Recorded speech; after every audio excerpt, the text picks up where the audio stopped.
عليكم ورحمة الله تعالى وبركاته. magacayga waxaad ku leeyahay macallin halkan socotaan waa kanaalka Kawcad Information Technology. maanta casharkeena waxaan ku qaadan doonaa 3 qodob oo ku saabsan internet wifi-ga aad guriga ku isticmaasho. 3 qodob oo ah sida magaca iyo password-ka aad ugu bedelan kartid, iyo waxaan ku soo qaadan doonaa qodobka labaad oo ah sida qof isticmaalayso internet wifi-ga saad ku ogaan lahayd, iyo waxaan ku soo qaadan doonaa qodobka ugu dambeeya oo ah qodobka saddexaad iyo sida aad ugu xiran lahayd.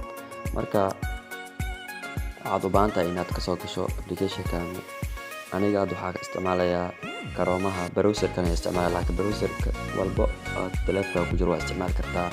marka halkan ayaa ka soo gali doona insha Allah. Chrome-ha ayaa isticmaali doona, halkan ayaa ku qori doona insha Allah address-ka internet-ka isticmaalayso. marka aan internet-ka isticmaalayo waa wifi-ga hormuud ayaa isticmaalaya. marka qof waliba internet-ka isticmaalaya address-kiisa ayaa ku jiri doona insha Allah. aniga hadda 192 oo ii soo baxay si automatically ayuu save garaysnaa. marka halkan ayaa ku dhufan doona insha Allah go. marka sidan ayaa ku soo baxayso internet-ka isticmaasho.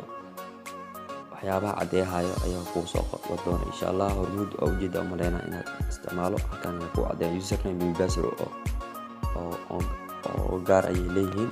marka halkan user ayaa ku qoraysaa, halkan password ku qorna waxaa ku qoraysaa user how I user ku qoraysaa. marka login halkan ayaa ku dhufanaysaa insha Allah.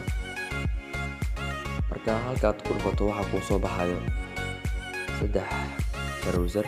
saddexdan wuxuu ku kala cadeynayaa midka u horeeyo internet waqti aad ku shubatay iyo waxyaabo kale ayaa ku qoran oo internet address kale hormuud oo shakhsi oo adiga shakhsiyaad ahaan. marka adiga waxaad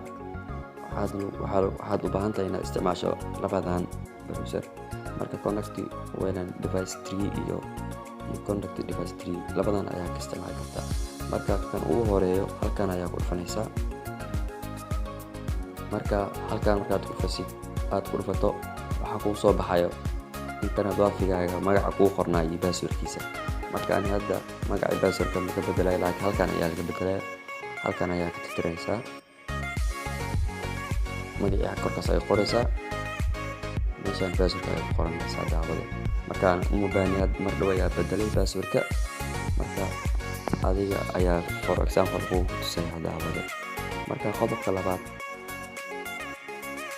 labaad aan qaadan doono waa inta qof isticmaalayso internet-kaaga sida aad ku ogaan lahayd. halkan ayaa ku dhufanaysaa. waxaa ku soo baxay sidan ayaa ku soo baxayso internet gateway. marka halkan ayaa ku dhufanaysaa more. marka inta qof aad u gelisay password-ka marka internet-ka soo gashatay ilaa hadda ayaa ku soo saaraya. marka waa ujeeda umaleynaa mobiladan saan u badan desktop baa lagu xiray G7, J4, J2, marka J7. marka inta qof isticmaalaysa halkan ayaa ku soo qoray. hadda ujeeda umaleynaa kalarada ka muuqdo waa kalar black ah, madow ah. marka halkan saan yahay wuxuu cadeynayaa inaan qof isticmaalayn, laakiin korkan ayaa la isticmaalayaa. hadda internet-kayga hadda loo faa isticmaalayso labadaas qof oo kale ah. waad ujeeda umaleynaa laba qof isticmaalayso waad ujeeda umaleynaa cagaar ayuu kugu soo qoranaya. mobilada lagu isticmaalayo halkan ayuu kugu soo qoraya. marka aniga mobilada magaca guri inta ku isticmaalno magacyo ayaa ku qortay. hadda waxaa isticmaalaya wifi-gayga Marian CK. marka aniga oo CK ayaa isticmaalaya iyo qofkan kale ayaa isticmaalaya. laba qof ayaa ku isticmaalaya internet-ka. marka qofkii inaad ka xirto rabtona halkan ayaa ku dhufanaysaa. marka halkaad ku dhufato waxaa ku soo baxay halkan ayaa markuu ku soo baxo parental control ayaa halkan ayaa calaamadan xiraysaa. sidaas qof internet-ka uu soo qabanayo laakiin uu shaqeynayo. marka save alaysaa. marka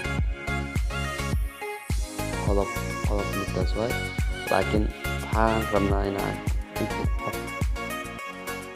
magaca inaan ku qorano. sidan oo kale qof kale ayaa noogu soo darsamay J4 ayaa ku soo darsamay. hadda qofkan CK oo kale inaan magaca ku qortaa rabtaa. marka